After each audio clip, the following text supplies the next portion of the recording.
Noyabr oyida tug'ilgan insonlarni biroz shafqatsiz insonlar deyish mumkin. Negaki, ular qilingan xatolarni juda kamdan kam hollarda kechirishadi. Bu insonlar hayotga sovuqqonlik bilan qarashsa-da, lekin sevgi bobida ularga yetadigani yo'q.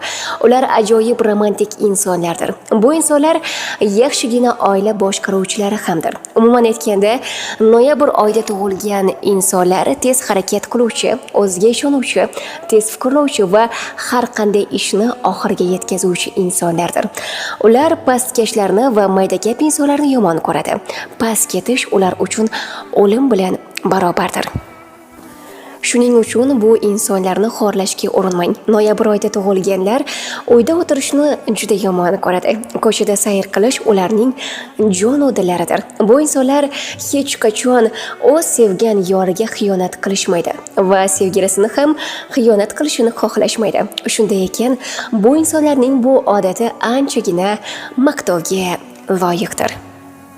Sizning ham noyabr oyida tug'ilgan yaqinlaringiz bo'lsa, Tabriklar TV loyihasi orqali biz ularni tabriklab beramiz. Fursatni boy bermang. Biz bilan bog'laning. Murojaat uchun 50lik 444 33 11 raqamlariga qo'ng'iroq qiling.